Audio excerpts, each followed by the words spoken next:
Hello everyone. In this presentation, we are going to focus on a very important topic in biotechnology, which is known as bioremediation. Bioremediation. Bioremediation is the process of using biological organisms to break down hazardous substances into less toxic or non-toxic substances. According to Cornell University, bioremediation provides a technique for cleaning up pollution by enhancing the same biodegradation processes that occur in nature. Although bioremediation happens naturally over time, scientists have developed ways to speed up the process through the bioremediation technology. Now let us look at some of the definitions. So, bioremediation is the process of reduction, elimination, alteration, and transformation of contaminants present in the natural environment like soil, sediments, air, and water through the application of microorganisms, fungi, green plants, or also their enzymes. It is a waste management technique that uses naturally occurring biological organisms to break down hazardous substances into less toxic or non-toxic forms, as explained earlier.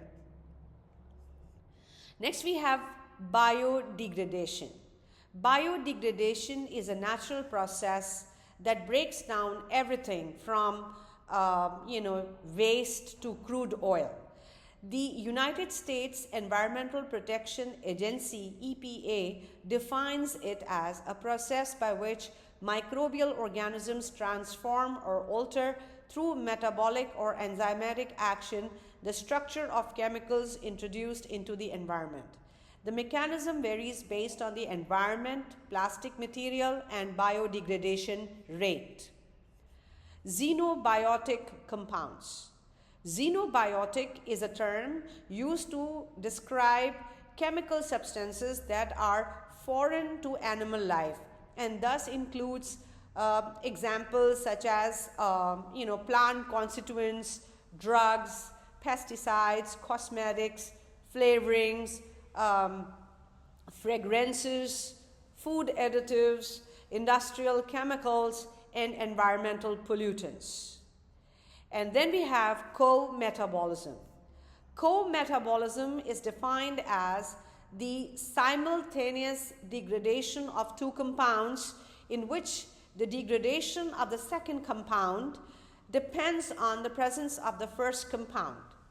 This is in contrast to the simultaneous catabolism, where each substrate is catabolized simultaneously by different enzymes. So, in the co-metabolism occurs when an enzyme produced by an organism is used to catalyze the degradation of its growth substrate to drive the energy and carbon from it, and is also capable of degrading additional compounds. So, for example, we have a bacteria called Mycobacterium vaccae. This uses an alkane monooxygenase enzyme to oxidize propane. And this enzyme, alkane monooxygenase enzyme, also oxidizes at no additional cost cyclohexane into cyclohexanol. So, the cyclohexane is co-metabolized in the presence of propane. So, this is the example of co-metabolism. So, bioremediation is a triple corner process. So, we have the use of organisms which take the pollutants from the environment. The pollutants could be inorganic or organic, and these organisms are the ones which are used to enhance the growth and the metabolic activities to remove the pollutants from the environment. The environment can be consisting of soil, water, air. And pollutants could be inorganic or organic. The organic ones could be solid, liquid, and gas. So bioremediation actually relies on stimulating the growth of certain microbes which can use these contaminants, like for example oils and solvents and pesticides for their source of food and energy. So these microbes are the ones which convert the contaminants into small amounts of water as well as harmless gases like carbon dioxide, etc. So the whole process of bioremediation works on the principle that microorganisms are going to take the pollutants from the environment. So this is how the arrow is going, which is used to enhance the growth and the metabolic activity, for example, of bacteria. We have fungi, which are known for degrading complex molecules and then transform the product into part of their metabolism. And these microorganisms also release enzymes which break down the contaminants into the digestible form. Bioremediation is related to many topics. Of course, we do the bioremediation of the environments. What do we remove? We remove the pollutants. We also have metals, so bioremediation of the metals can also be done from the polluted environment. We have the technique of self-immobilization. We also have different techniques of bioremediation which we study under bioremediation. Then we have enzyme separation and identification. So once we are able to figure out some specific enzymes, that these are the ones which can actually remove the the contaminants and pollutants, we can identify them, separate them, and then use them for specific cleaning purposes. And then we have the biosurfactants, we have enzyme immobilization, we have phytoremediation, where there is a use of plants to clean up the environment and the contaminants. And then we have a number of organisms. So generally we focus on the microorganisms, but we know that we have fungi, we have number of plants which are hyperaccumulators of metals, etc. We also have several examples of animals which can also be used for bioremediation purposes. Bioremediation techniques are of two types, in situ and ex situ.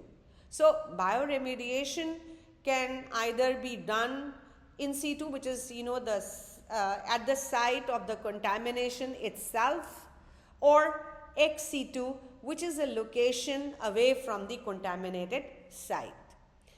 Ex situ bioremediation may be necessary if the climate is too cold to induce or sustain microbe activity, or if the soil is too dense for the nutrients to distribute evenly.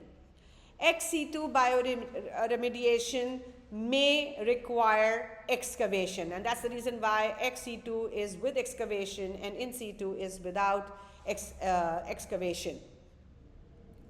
So if there is an excavation and cleaning of the soil involves, it adds a lot of cost to the bioremediation processes.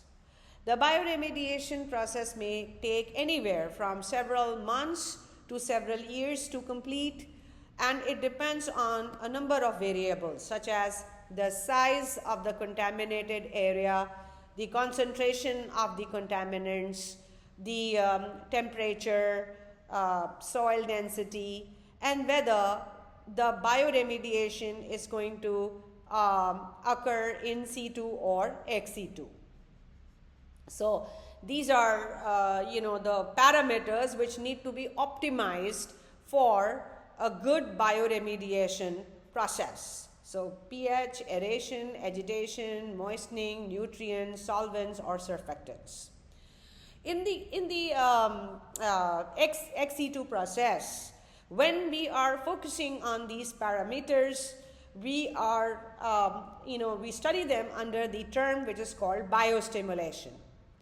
And on top of that, we can further enhance the process by adding more microorganisms. And that is studied under the term bioaugmentation. So bioaugmentation is used mainly in cleaning up soil contamination. So in this process, bacteria is added to the surface of the affected area, and then they are allowed to grow to carry out the bioremediation processes. In the case of biostimulation, microbes are stimulated to begin the remediation process by using chemicals or nutrients which actually activate them. So you maintain a certain pH so that the bacteria starts multiplying. You provide aeration, you agitate the medium and all, so that the bacteria is stimulated to grow at the optimum level. So we start with biostimulation, and then we can go or proceed towards the bioaugmentation, when we can add more variety of bacteria, more number of bacteria and microorganisms to clean up the soil contamination. So when we are using the processes of biostimulation and bioaugmentation in the bioremediation techniques, we first start with biostimulation. So many times you will find that microbes cannot use pollutants as the only source of energy. So they need to be helped or assessed with supplied nutrients. So biostimulation is the process of environmental modification via addition of limiting nutrients and electron acceptors like phosphorus, nitrogen, oxygen or carbon in order to stimulate the existing microbial population which is involved in bioremediation. And it is the most common remediation process or approach, for example, against petroleum pollutants in the soil. Next we have the bioaugmentation. So bioaugmentation process is the process of addition of culture microbial population which have the ability to degrade specific soil and groundwater contaminants. A technique of bioremediation in which strains of natural or genetically engineered bacteria. Now you are already familiar with genetically engineered bacteria, and we know that there are a number of them which have been approved for these purposes. So these are the bacteria with unique metabolic profiles, and these are added to the contaminated site to supplement the already existing microflora.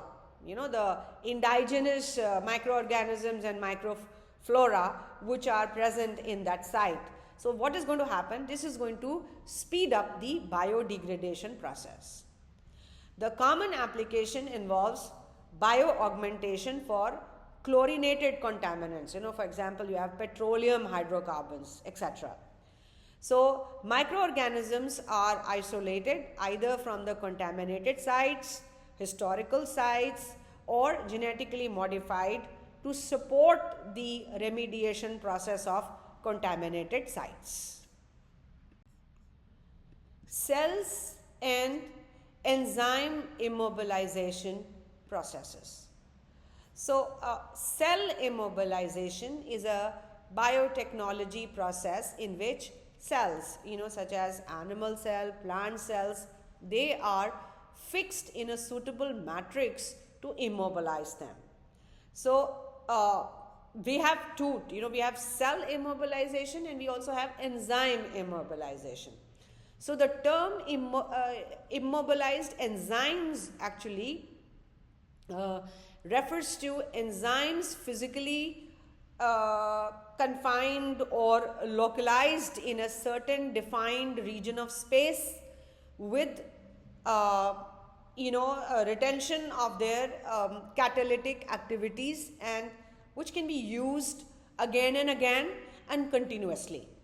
So at the beginning, only immobilized single enzymes were used. So you had only one single enzyme and you immobilize it and then use it.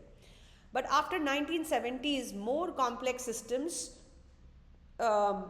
which actually helped to use two enzyme reactions, started to be used in the bioremediation processes. So we had two enzyme reactions with cofactor regeneration, and then also combined with the living cells. So all this combination of two enzymes, living cells, they were developed. The enzymes can be attached to the support by interactions ranging from reversible physical adsorption and ionic linkages, and also covalent bonds, or use of stable covalent bonds. Although the choice of the most appropriate immobilization technique depends on the nature of the enzyme and the carrier, in the last years, the immobilization technology has increased, has increased a lot in use, and it has become a matter of very complicated designs. There are three main methods for immobilizing a biological sensing compound. So you can have a carrier binding method, you have the cross-linking method, we also have the entrapping methods. So in the carrier binding, we have the covalent binding, ionic binding, physical adsorption, biospecific binding methods, where you have the biosensors which you can use. And then we have cross-linking methods where you have certain materials to which the enzymes can be linked or adsorbed. And then we have the entrapping methods where we have lattice method, microcapsule method, membranes, use of membranes, and reversed myceli. So the practice of immobilization of cells and enzymes is not a very recent one. It was done in olden times also, and the first immobilized enzyme was amino acylase of Aspergillus oryzae for the production of L-amino acids in Japan. And as far as the methods of immobilization are concerned, based on the the support or the matrix on which these cells and enzymes are immobilized, and the types of bonds which are involved, there are several different methods of immobilization of enzymes or whole cells. So we have adsorption. So in adsorption, enzyme is adsorbed to the external surface of the support. There are weak bonds which actually stabilize the enzymes to this supporter or the carrier. Then we have the covalent bonding. This method involves the formation of covalent bonds between the chemical groups in enzyme and the chemical group of the supporter or the carrier. And this is one of the most widely used methods of enzyme immobilization. Next we have the entrapment. So in this method, enzymes are physically entrapped inside a porous matrix. And the bonds involved in stabilizing the enzyme to the matrix could be covalent or non-covalent. The matrix which is used can be a water-soluble polymer, and the form and the nature of the matrix varies from enzymes to enzymes. So for different enzymes, you have different types of matrix which are used. And then we have the copolymerization. So in this method of immobilization, enzymes are directly linked by covalent bonds between various groups of enzymes via polyfunctional reagents. So unlike other methods, there is no matrix or support which is involved in this method, and Commonly used polyfunctional reagents are glutaraldehyde and diazonium salts, etc. And then we have something which is called encapsulation. This type of immobilization is done by enclosing the enzymes in a membrane capsule. So the capsule will be made up of semi-permeable membrane like nitrocellulose or nylon, and in this method the effectiveness depends upon the stability of the enzymes inside the capsule. So when we are studying the bioremediation, and these are the different steps which are involved because in the overall process of biodegradation. So why I'm using the word biodegradation, because this is exactly what we are trying to do when we are using the different methodologies for doing bioremediation. So when we have to decide about the process that we are going to use for bioremediation, the first is that we need to find out which is the correct microorganism that we can use. That is going to depend on the type of contamination which is there on a particular site.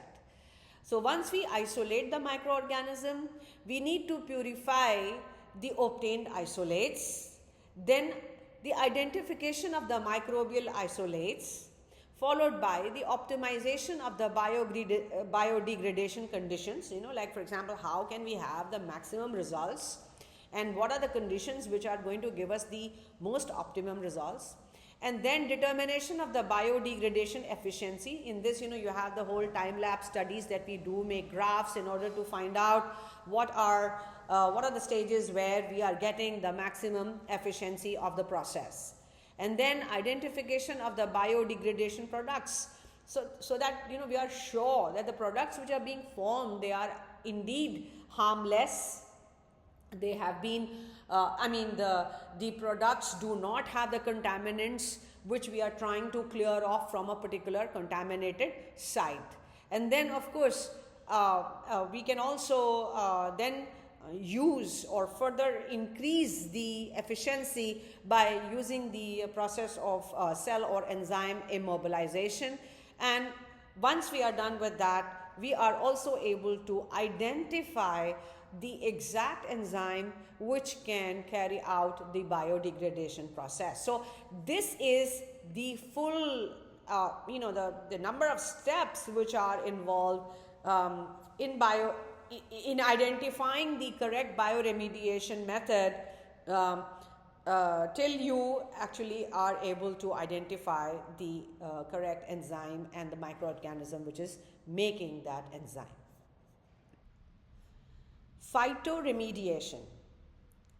Plants have been commonly used for the remediation process, and it is called phytoremediation. So in phytoremediation, plants are used to decontaminate the soil and water by extracting heavy metals or contaminants. Plants that are grown in polluted soil are specialized for the process of phytoremediation. The plant's roots can extract the contaminants, heavy metals, by one of the two ways. Either they can break the contaminants down in the soil, or they can suck the contaminant up and then store it in the stems and leaves of the plant. Usually, the plant will be harvested and then removed from the site and then burned. Phytoremediation process is used to satisfy environmental regulation and costs less than other alternatives. So this process is very commonly used and very effectively used in cleaning polluted soils. So under phytoremediation also we have some terms that we use. So phytoremediation is, as I mentioned to you in the previous slide, it is the use of plants for accumulation, removal, or conversion of pollutants. So there are different methods which we study under phytoremediation. So we have phytoextraction. This is phytoextraction. phytostimulation, phytovolatilization, phytotransformation, phytostabilization. So, phytoextraction, the plants to accumulate contaminants into the roots and above ground shoots or leaves. This technique saves tremendous remediation cost by accumulating low levels of contaminants from a widespread area. Unlike the degradation mechanisms, this process produces a mass of plants and contaminants, usually metals, that can be transported for disposal or recycling. Then we have phytotransformation, this one. Phytotransformation refers to the uptake of organic contaminants from soil, sediments, or water, and subsequently their transformation to more stable, less toxic, or less mobile form. Metal chromium can be reduced from hexavalent to trivalent chromium, which is less mobile and non-carcinogenic form. So this is the example for phytotransformation. Then we have phytostabilization. The plants reduce the mobility and migration of contaminated soil. So the constituents which can be leached out, so we call them leachable constituents. They are adsorbed and bound into the plant structure. They form a stable mass of plant from which, excuse me, from which the contaminants will not, be able to re-enter the environment. And then we have phytodegradation. Phytodegradation is actually breaking down of contaminants through the activity existing in the, for example, rhizosphere.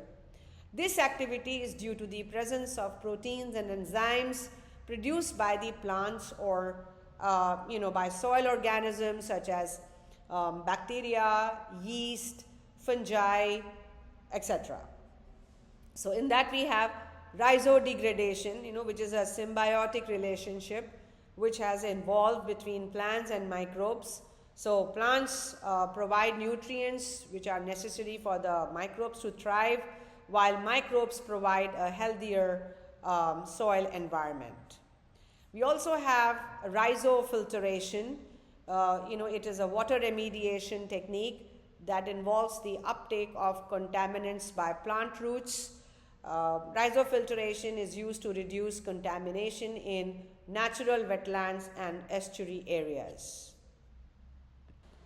So this slide actually shows and depicts all the processes, how the pollutant is bioremediated by these different processes which are undertaken by the plant, which comes under phytoremediation. So we have phytovolatilization, which involves the uptake of the contaminants by the plant roots and its conversion to a gaseous state, and then this is released into the atmosphere.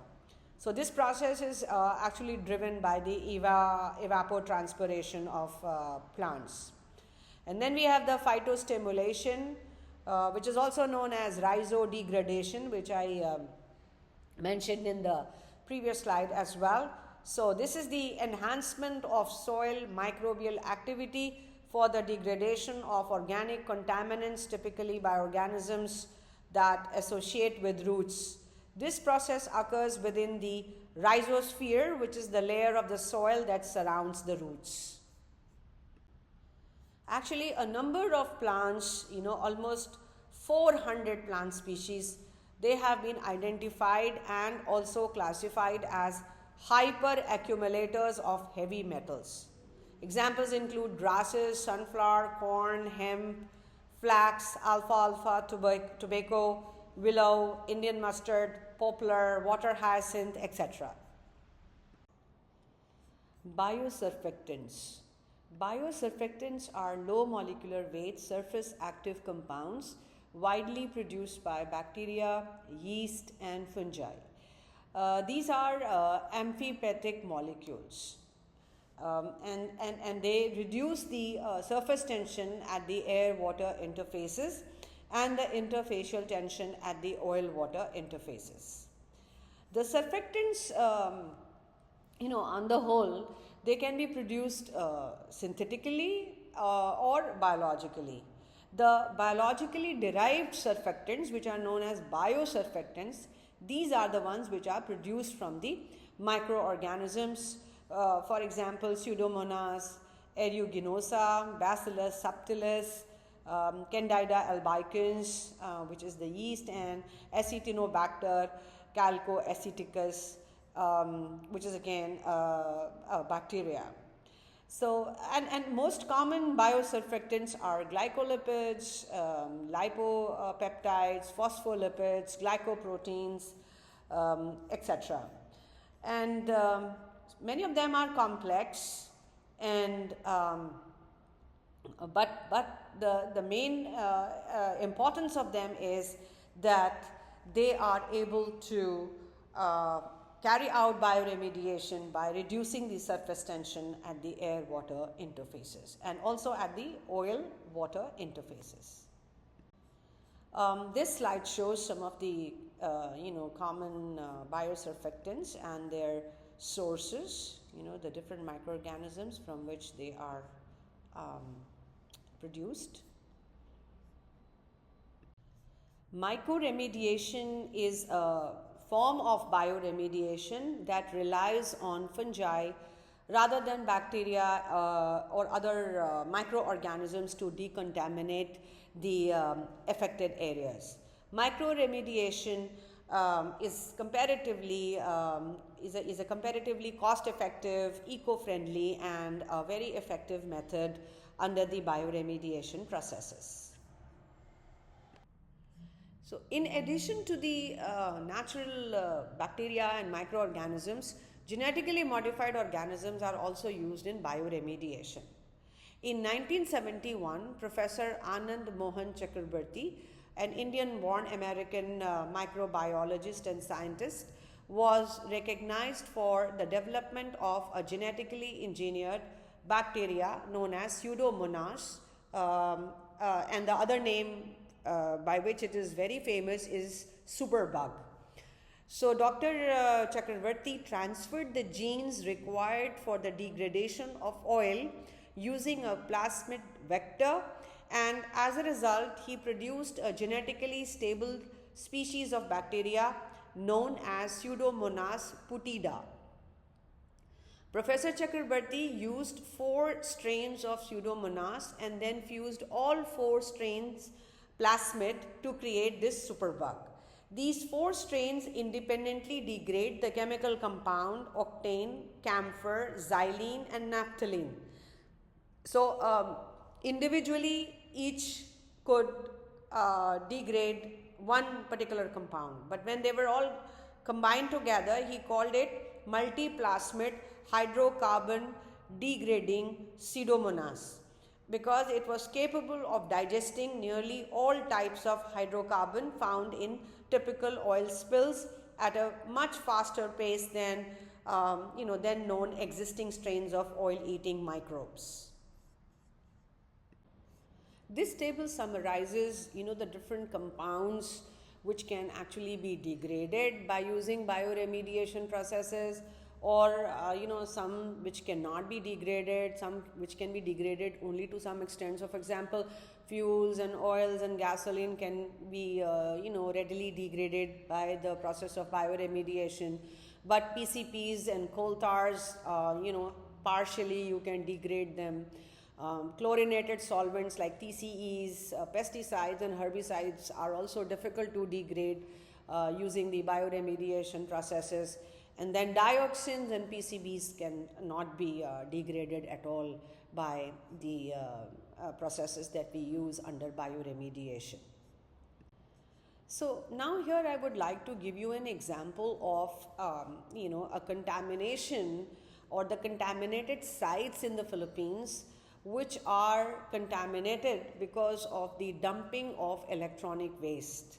So there are several sites in and around Metro Manila and also in different parts of the Philippines where all the electronic waste which is not used anymore or is not non-functional is actually dumped before it is dismantled. So one needs to manage the e-waste, but because of the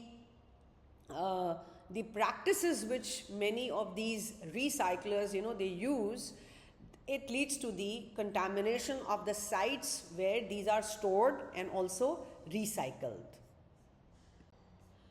So these contaminated sites are basically the source of e-waste toxicity, and we have been able to actually identify those sites where these electronic waste is dumped and recycled.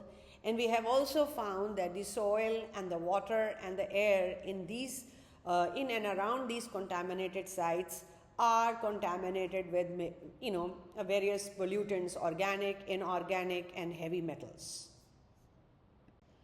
And if we look at what are the toxins which are there present in this e-waste, it was found that generally the e-waste consists of 1,000 different substances which have been categorized into hazardous and non-hazardous categories. And like for example, these are the different parts of the e-waste. They are the sources of lithium, lead, cadmium, mercury, chromium. We have polychlorinated biphenyls, dibenzofurans, flame retardants, brominated flame retardants. So these are all released from these different parts which are discarded or dismantled from the electronic waste. And these toxins, they are very harmful to the environment, as well as they have negative impact on the health of the human beings, including like for example, damage to the brain, heart, liver, kidney, skeletal system, etc. Some of them are also known to cause DNA damage and birth defects. This chart actually traces, that how the contaminated sites release, have all these toxins which are there in the environment, and then how these are actually imbibed by the different human beings, by the different roots, and how they are going to have, or they are having an impact on the human health. So as you can see, the seriousness of e-waste issue demands that we do continuous monitoring and to come up with sustainable strategies to protect human health and environment. So one can plan to carry out the continuous monitoring of human exposure and environment using more assay methods and covering more e-waste recycling sites. We can also create a website or an app as a central repository of scientific and systematic information about e-waste, especially mapping places for easy electronics disposal for consumers, inventory of formal recycling companies, and informal e-waste recycling locations across your country for easy reference and monitoring. Next is to identify common biomarkers, bioindicators, and the biosensors for phytoremediation and bioremediation, especially with respect to heavy metals, by conducting experiments in lab, simulating the e-waste, as well as conducting the pilot study at selected e-waste recycling and dumping locations. One can also venture into biomonitoring 2.0, where DNA-based identification of taxa coupled with or combined with high throughput DNA sequencing technology can be used to carry out environment assessment of e-waste dump site areas or areas of recurrent contamination. The identification of common biomarkers, bioindicators, and biosensors.